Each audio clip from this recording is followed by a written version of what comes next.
Today we're going to start to pull apart how we can figure out or know whether we're actually making a difference. So you have done some of the questioning and explorations around origin story and different components to get a sense of what it is you care about, what's driving you as an organization, what you're wanting to be part of contributing to in the world. And now that you've identified that, so there's obviously then the critical question of how do you know if what you're doing is actually helping or contributing to that change you want to be part of in the world? This is a really important question to ask, and I must say not everyone does ask it. Often we just assume good intentions equal good outcomes, and that if I care and I've said that I care about something and I'm doing something, then it is naturally having a positive flow-on effect. We can't assume that that is the case. And so just like there are going to be elements in your business where you need to have visibility around certain numbers or ratios or results being achieved, the same goes when we think about this area of meaning and contribution. We do need to be able to understand whether we are contributing and actually creating that change we want to be part of. So the framework that I've developed that is pulled from a bunch of different things that are typically used around, for some jargon words that won't mean anything to you in the business space around theory of change or logic models, are ways that in the social sector we would look at in terms of charities or other organizations figuring out whether they are achieving certain impacts and outcomes in the world. So in the framework that I've developed, which is for business leaders to start to think about this, we take those components that we talked through previously around your origin story to capture and really explain the context that you come from. So what's driving you? So if I think of my own business, Benefit Capital, one of the components in the framework that we have captured in our context is talking to the fact that what we have learnt over the last sort of 2.5 decades is that business leaders have got this subconscious idea around, or the beliefs around the purpose of business that are limiting their ability to make more money and do more good in the world. And that piece is then connected again in terms of our context and our origin story with our frustration about the lack of traction that we were seeing in the more traditional impact investment space or with social enterprises. And our shift as a business was then to say that we believe a broader approach with small and medium enterprises and businesses around the world is how we were going to see the depth and scale and speed of change that we wanted to. So our contextual piece of looking at where did we come from, what have we observed, what do we know, what are we responding to, is captured in our context. And then we're combining that today. I'm not going to go in massive detail to all of the elements because it will be too much of a brain overload. But we combine that with clarity around the vision of what it is we want to be part of in the world. So hopefully if you went through those steps in last week's episode and when you went through questions around your origin story, you've got a bit of a clearer sense emerging for you about what you care about. But for Benefit Capital, our component in terms of that vision that we want to be part of is to contribute to a world where every business takes their impact of their operations, positive and negative, seriously, so that business can be a positive agent for change. So for us, we've got clarity on what's the contextual bit that we're coming from, what are we wanting to be part of in the world. And then in order to answer this really important question around how do we know if we're actually making a difference, if we're contributing to that shift occurring, we need to be able to come back to those elements around knowing what our unique role is. So when you take your mind back to me talking to you about the purpose of business and that first step be know what value you bring, we're going to shift into that space now before we answer this question of seeing whether we're making a difference in the world. Because an articulation around your mission as an organization is actually a pretty simple thing. Often you might kind of feel like, oh, it's really complicated and we don't know what it is. All I want you to do when you think about that is to come into a space where you're just describing the work that you're already doing in ways that give me a glimpse into what it is that sits behind that, like so the purpose or meaning behind that. And last week, we started to talk about those examples from your origin story, then figuring out what levers you have to pull, what skills you have internally, or where you need to partner. So the mission piece is simply you now capturing, okay, this is our part to play. We are, as an organization, going to pay our staff not just living wage, but a proper wage so they can thrive in their own families. We are going to make these decisions as a company. So you're speaking to what you're already doing and connecting it. So here's the piece I want you to think about before you get into any technical aspects of the only way you can know if you're contributing is some kind of massive data collection exercise or a measurement and reporting piece. Way before you get to that stage, we're wanting to put the foundations in place. So you've worked through your context. You understand the vision of what you want to contribute to. Now in the middle, when we think about your mission as an organization and what you're already doing, we need to be able to test the logic, if you like. So if that's the transition through things from where the context we came from, what we're doing today, and where we want to end up in terms of what the world looks like if we've succeeded at contributing to that, there's some important aspects around testing the logic of, is there actually a natural progression between what we're saying we're doing and then that change occurring in the world. So the two pieces that I would want you to think about here are related to describing the work that you do and then the result that you think occurs directly on the back of that work. So if we stay with the example we used last week around more of an internal focus on team and their well-being, then if you listed out some of the things you're doing there around different supports you have internally, how you're paying people, the environment that they're working in, some of those policies and procedures that you have as an organization, not just as a ticker box exercise that we have a policy, but how it actually is affecting decisions and behavior in the organization, then right down here in the part of this framework where we're starting to test the logic, you need to list that piece you're doing and then explain what you think will happen as a result of that. So we need to start to map it out. And again, I really encourage you to put this on paper. If it all just stays in your head, it's pretty hard to see if you've missed a logical step. When it's written down and then you read it back to yourself and go, oh my goodness, there's actually some pretty significant other things that would have to happen for me to be confident that that change was occurring. That's where the visual of seeing this, and I will share with you in the show notes a downloadable where you can see the framework laid out, so you see what those categories are to start to fill it in for yourself. But I want you to use the visual to test the logic of, if we're doing these things, do we actually believe that the results of that work will start to contribute to the bigger picture that we have? And the aspect that I want to leave with you then as two of the tools that I always use, I have them printed out on little cards, should have grabbed them. But I have an assumptions card and an evidence card. And so when I write these things down, or I'm thinking about my business or someone else's business and mapping out this journey that I think they're going on and how their business will be contributing and merging money and meaning, I always then look at that assumption card and say, what would have to be true for this to actually occur?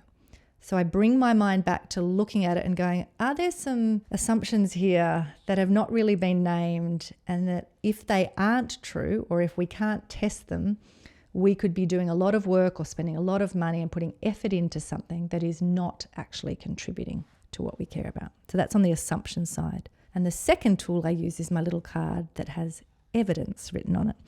And that piece is this overarching question of the episode this week of, how would we know? The thing I want to encourage you on when you write this down for your business as part of this step towards getting clarity on what this looks like in your own business is that in that evidence category, as you start to identify the evidence you need, you're going to have to do that piece of work to look at, okay, what evidence do we have there's probably a high chance that there's a gap between the evidence that you currently have and the evidence you would need to be able to be confident. But it's only through going through this exercise that we can then identify what those assumptions were that we now need to test, and that we can identify what evidence we do have or what evidence we are going to need to be able to answer the question of, are we contributing? When we have that insight, then and only then do we need to move into a question around what data would we collect, or what types of surveys do we need, or what's the information that would help inform us about whether we are making a difference in the world in the way that we hoped we would. Brad always uses a beautiful phrase around don't mistake movement for progress. And just like I said at the beginning, there can be this assumption that good intentions are enough, and that if I have good intentions and I'm doing something towards that, that's good enough. The same goes for this idea of knowing whether you're making a difference. If you don't go through that process I've just laid out for you, you can often think that because you're doing lots of things, because there's movement, or because you are spending money, you assume you're making progress. And I don't want that for you, because when businesses end up not sticking at this work, or when they end up then feeling really disappointed because their intentions were good, but they've now done something that either financially didn't stack up and make sense for the business, or they have still spent money, but they haven't actually made a positive change in the world, then you feel demoralized, which is completely understandable. So this isn't an exercise for the sake of an exercise. It's actually a really important thought experiment for you to go through to get really clear on that starting place, map out how you think the change will occur, and use the assumptions and evidence cards in your own little exercise to test where there might be gaps or things you need to focus on, to ultimately set in place the things that will inform you of whether you are contributing to what it is you care about. So I want to give you a quick example from one of my previous businesses that I was running, where I went through this framework and then realized, and if I'm honest, there may have been some swear words on my piece of paper when I realized that in terms of that evidence and assumptions piece of did the logic make sense of how we achieved that change, I realized it wasn't actually going to play out well. So here's how it looked in the organization at the time. We had a program that we were running around Australia with different groups, cohorts of startups that were going through our 6-month program. And one of the pieces that I had identified that needed to happen with these people was there was this moment of change that occurred where they had this aha moment of what this would look like in terms of building out the business that could merge money and meaning. But it required usually a pretty awkward and uncomfortable conversation where someone thought they were already doing something, or that the business was having a certain outcome in the world. And when the team would be trying to get them to think about the business model differently, they would push back or be like, yes, I'm already doing that. We're getting great results. This is what's happening. And as I mapped out the framework and said, okay, I'm looking at the work that the team are doing, the activities, everything that we're doing in the program, and I'm looking at what I've written down as the results that are going to be achieved for us to see this change occur. When I did my assumptions, I realized that there needed to be an ability to hold people. The way I wrote it on my map was I said, we needed to hold people in a headlock longer than they wanted to, and then we would get to this aha moment. So I realized in the assumption that that was a critical part of the process.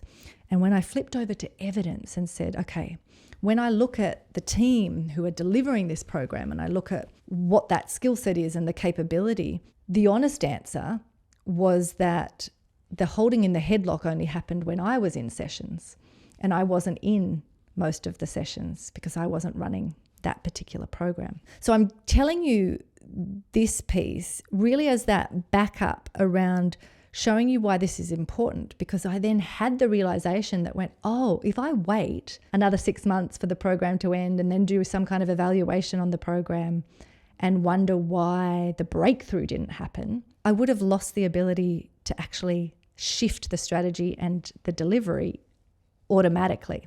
So by going through this process, I identified where I had an assumption. I looked at our actual evidence and results of what was occurring and realized I had to change something in the way we were actually operating.